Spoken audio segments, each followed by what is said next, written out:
Thank God SunExpress did not lose any direct employees to the earthquake, but we do have roughly 30 employees who have lost in total 172 family members. And I can tell you, as somebody who has talked to all these employees and have basically been there accompanying their mourning and their grieving, this is very, very close to my heart.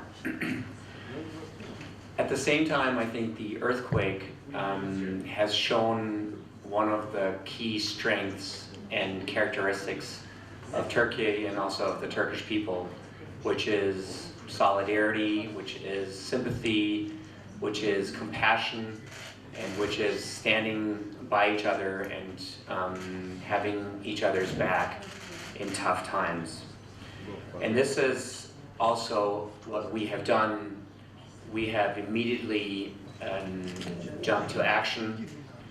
We have offered over 435 relief and rescue flights. We have evacuated over 18,000 people from the crisis region, and over 7,500 doctors and aid personnel into the region. We have transported more than 220 tons into the region, and very short notice, within 1 week, we set up an air bridge between Germany and Turkey. This air bridge was done with help and solidarity. It was quite amazing. Then SunExpress Mondays and Tuesdays and Lufthansa Cargo Wednesdays and Thursdays transport the goods, and again, this is something we were very, very happy to see, sort of this show of hands and everybody going in.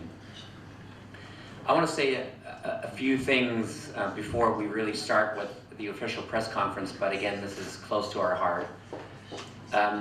Turkey has a resilience which we have seen in many other crises, whether it's 2016, whether it was the corona pandemic. It's a country, because of its people, that stands up, that helps each other, that jumps into action, and that is agile and flexible in terms of helping.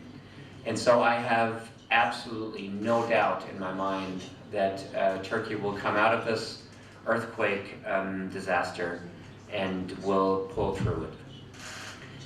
The other thing is that the demand, and we will talk about the business numbers in a second, demand, I believe, will go up. And I think it will go up not only because Turkey is a wonderful country with beautiful nature, warm-hearted people, fantastic food, and just a great place to be, but I also think that people will want to help and show solidarity with Turkey, and I think that will actually increase the demand for Turkey.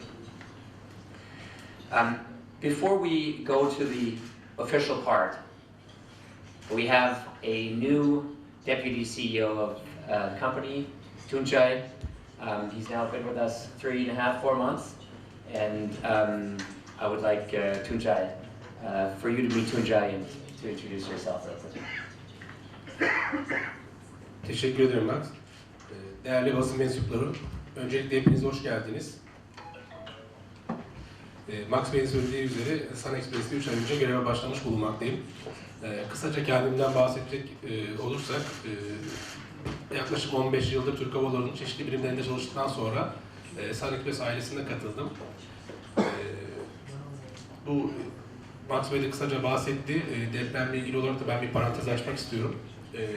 Bildiğiniz üzere depremin ilk anından itibaren SunExpress ailesi olarak tüm önceliğimizi, eforumuzu sağlık ve kurtarma ekiplerinin bölgeye intikalini sağlamak ve orada bulunan vatandaşlarımız daha güvenli yerlere taşımak üzere harcadık.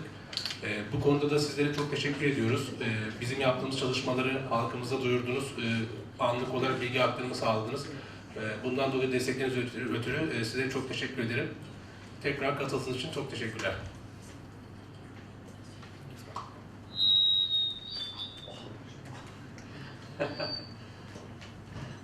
Okay, I cannot hear you anymore, but thank you, Tunjai. We've have a few more topics ahead of us. One is a review of 2022, an outlook of 2023, and then obviously how do we view ourselves, what's our role. Let me jump into the review of 2022, and let me tell you, we've had a very, very good year. So our passenger numbers went up to 10.7 million. We're extremely proud of that because our initial goal was actually 9 million. And so this is an all-time record through, again, a successful tourism diversification. What does that mean? It means also historic and basically archaeological travel. So we branched out and we can see that we've had an 85% seat load factor throughout the year. This is 2% more than we've had in the pre-pandemic year of 2019. And that shows you, again, the turnaround after the pandemic, the corona pandemic, and the success that we've had.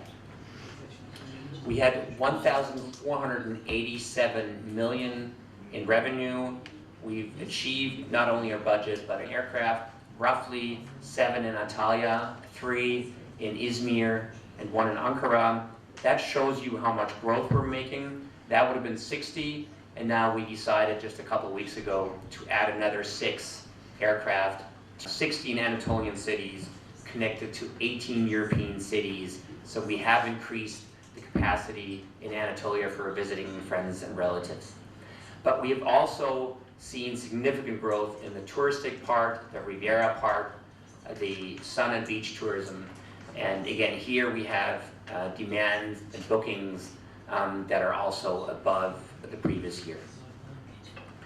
We are, it says, the #1 Turkish leisure airline. You know, I always have mixed feelings when I read this headline because we are the best leisure airline in the world. But our goal is really to be the #1 leisure airline in Turkey. That means we really have a dominant position in the Turkish Riviera.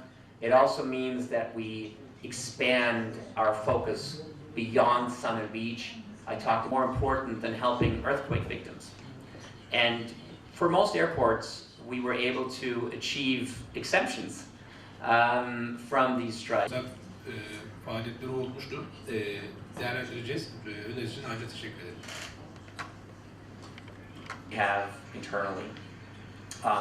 In Ankara, it was even higher. It was 96% of employees who decided to stay with us despite this operation ceasing with Anadolu Jet.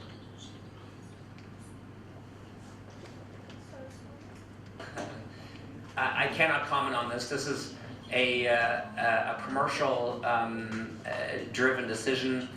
We have 3 tiers of airport destinations we look at. Our core business, which is along the Riviera, which we operate, and then we do experiments typically with airports. So I cannot comment on the criticism, but I can comment on the decisions we take on how we pick an airport. And these are business-driven decisions. And again, we have Tier 1, our core business, Tier 2, destinations that we have some experience with that we want to build out, and Tier 3 are experimental airports.